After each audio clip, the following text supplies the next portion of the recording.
Hey, true believers. Chris Mack coming at you today with Amazing X-Men #1. We are continuing our Age of Apocalypse run, and I always forget how much I enjoy the Amazing X-Men. Like, I always enjoy reading Astonishing, but then I go back and I start this, and I'm like, oh man, I forget how good this was.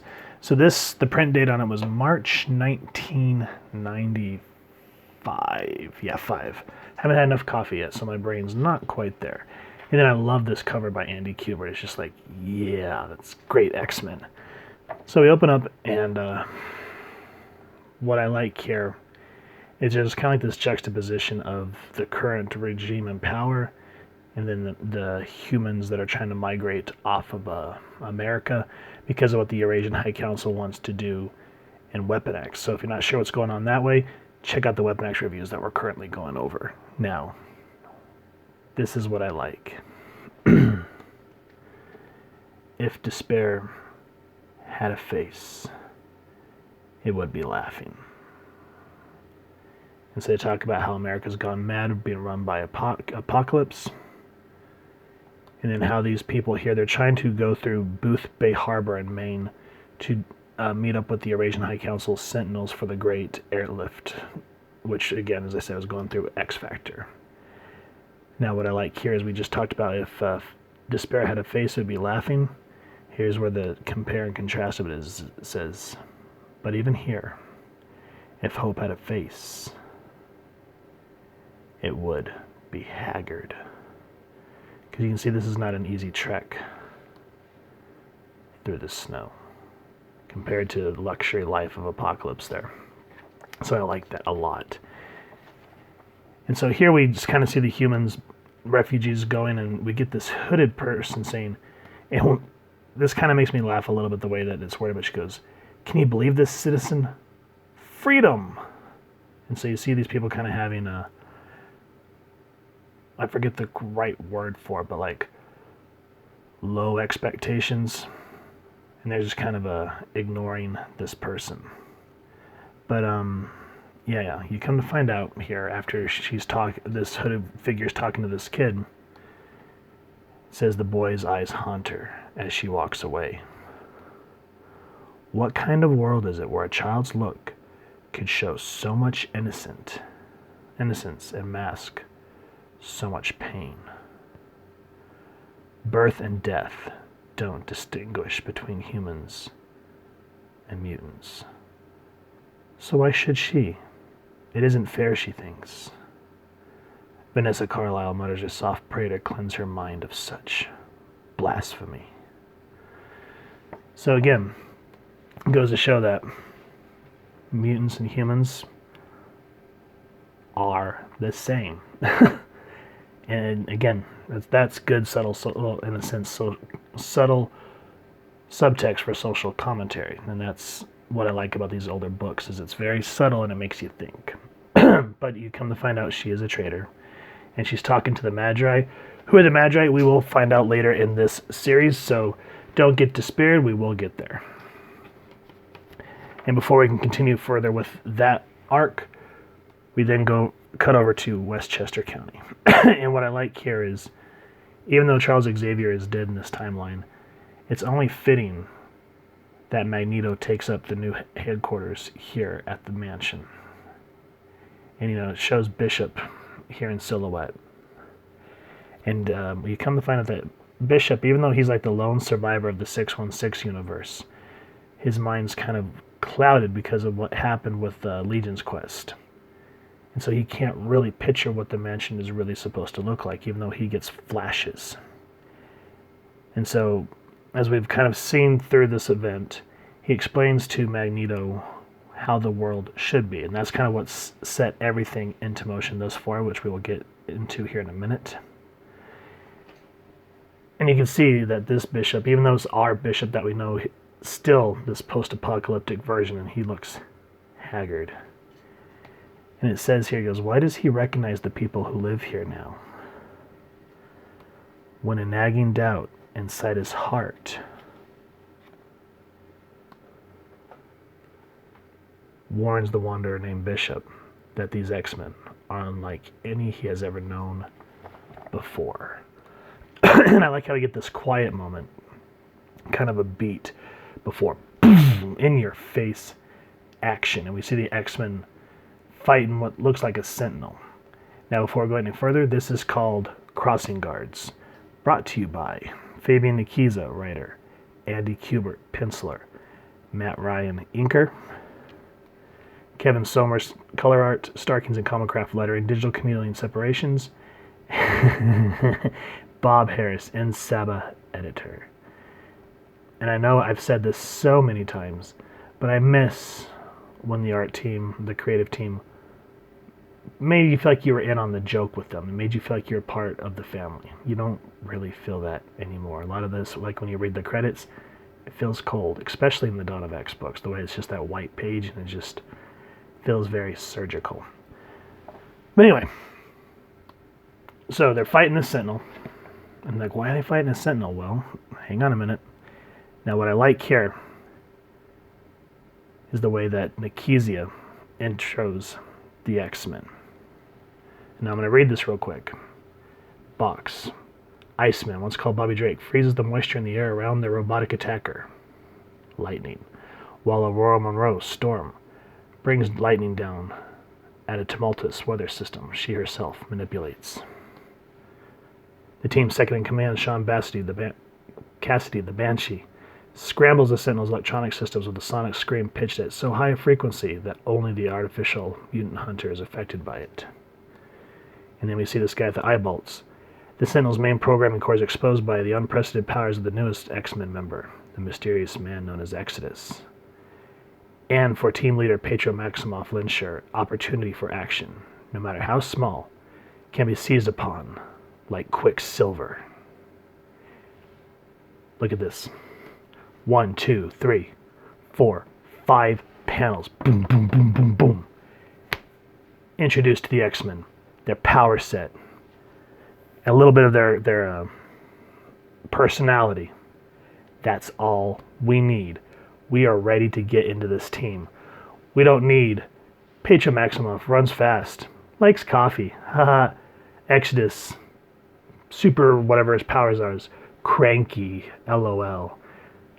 If you read a lot of the more modern X books, you'll notice that instead of it being like this, or boom, boom, boom, or just how like this one where it says Petro, an opportunity for action, no matter how small, can be seized upon like quicksilver.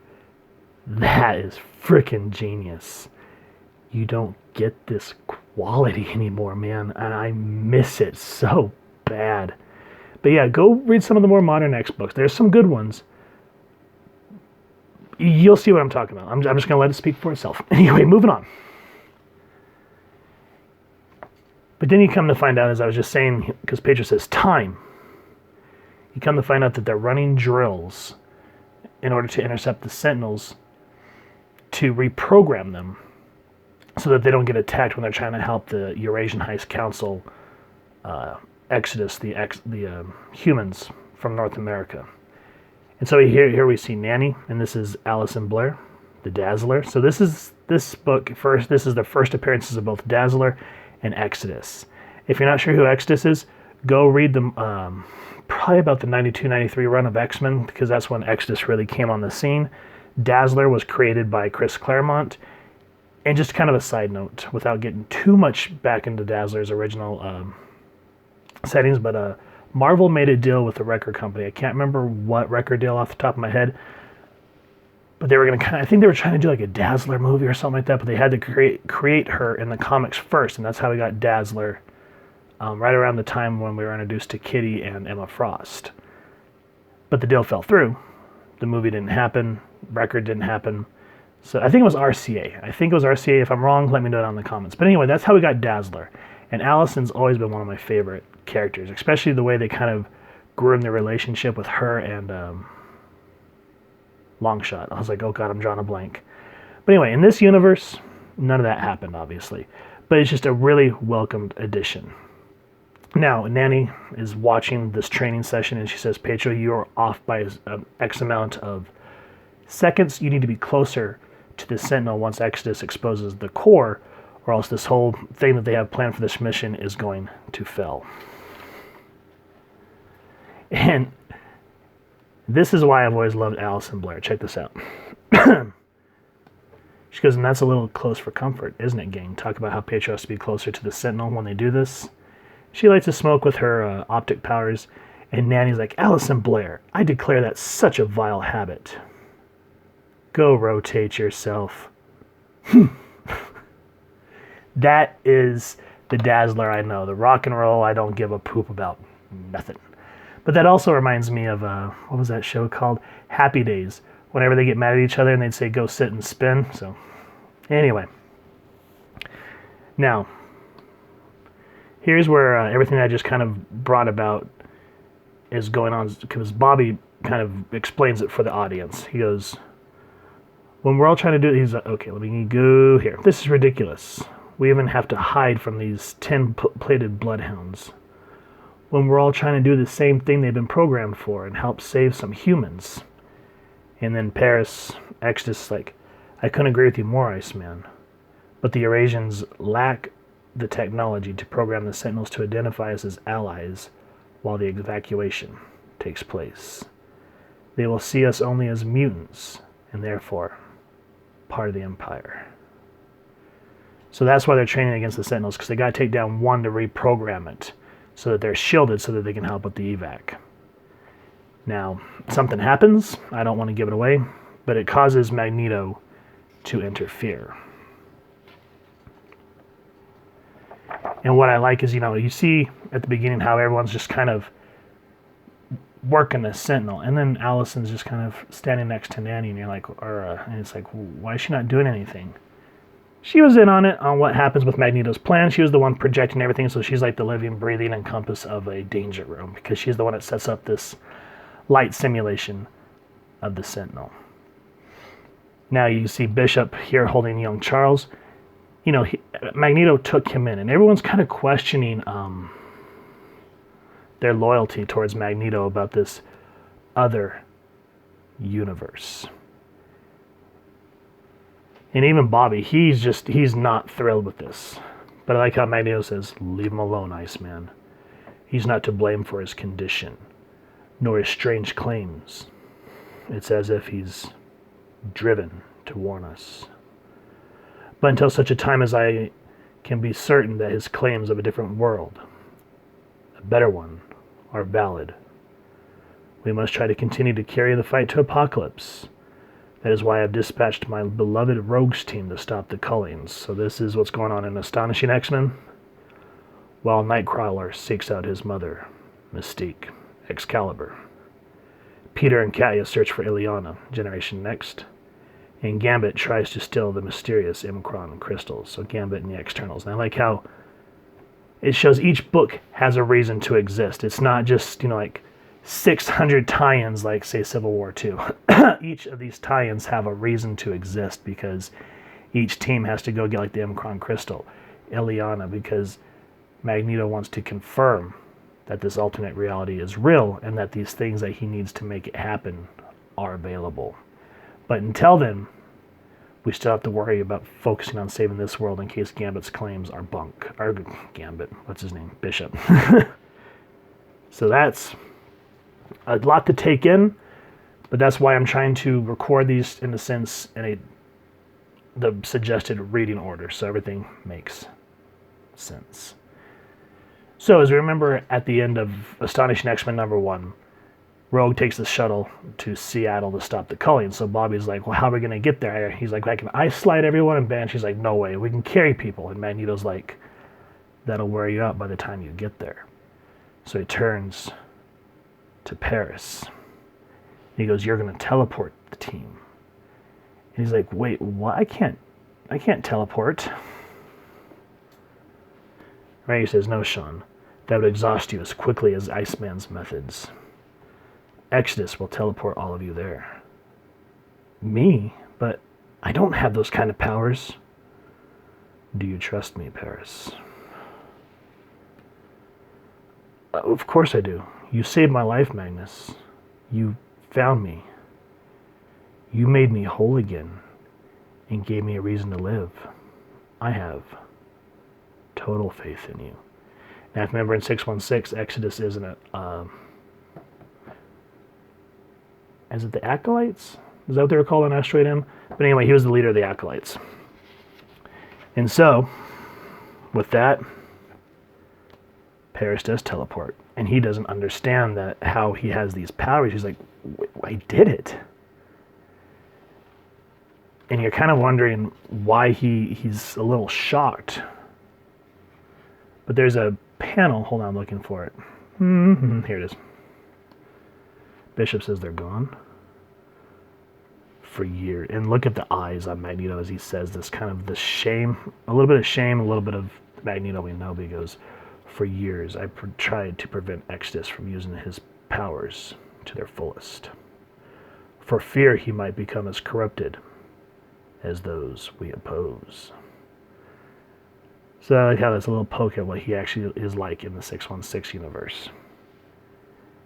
And so Bishop's like, and now, my befuddled friend, I have little choice left. Indeed, once you came into our lives, I've discovered that choice is a luxury that is quickly fading into nostalgia. Whew, love the way Nikizia writes. Just really hits just right. Now, okay, we're here at the Exodus in Maine. The X-Men are trying to blend in. This little boy runs into Petro. And so we get this sweet moment between this kid and Petro. And he goes, he'll never have a son in this life, Petro thinks. A joy denied him by the choice he made to fight along his father. And if the madman Bishop's words prove to be true, Petro is thankful for that loss. For the sacrifice that may come would have been too great to bear. Now, I can't remember. Let me know down in the comments. But isn't in the 616 Petro actually does have a son or a son that passed away? I can't remember off the top of my head. But the way that's written, you know, being a new father, I totally get it. I really do understand. So the plan here is, you guys remember the great barrier from Weapon X? If not, check out Weapon X #1 review. There's these towers that always check for any type of action from Europe. So Storm has to use her powers to, her weather powers to kind of mess with the instruments. And she's given it everything she's got. And such a beautiful panel, the way just shows the way her powers are amazing. And so everyone on these towers are thinking, we haven't even seen the worst of this storm. But then we're treated to this gorgeous, absolutely gorgeous splash page. And it's not a storm. It's the Eurasians' Sentinels. That is gorgeous. The way they fly in, destroy that communication tower. You actually start to feel this fleeting glimpse of hope for the humans. So at this point, this is go time for the X-Men. Get past the ad. And so they try to go into what they were practicing back at the mansion. They actually have to improvise, because you know how it is when you ever try to go to make a plan, nothing ever goes according to plan. So, yeah, they think everything's hunky-dory. They're like, yeah, okay, we're shielded from the Sentinels. Let's get to work. Yeah, well, something happens with this panel. It says target acquired and eliminated. So, yeah, who's this? Who gets destroyed? And why does everyone's glimpses of hope somehow fall into the abyss? Well, all this and more we will find out in Amazing X-Men #2. But as you can see, guys, I love how when they decided to do this event, they canceled all the X-books. Everyone took their time, worked together, and made this wonderful, it's dark, but wonderful series with great writing, all the books smartly intertwined. So that's my 2 cents. I'd love to hear y'all's thoughts down in the comments below, or on our social media pages, which I'll make sure to leave the links down in the description below. And if you've enjoyed this review, we really would appreciate it if you take a moment to hit like, share, and subscribe. Helps the club channel more than you could possibly know. And if you won't mind hitting that fancy little apocalypse bell next to subscribe, that way as we continue to upload content, you guys will get notified. And as I just said, just love to hear your thoughts and your feedback.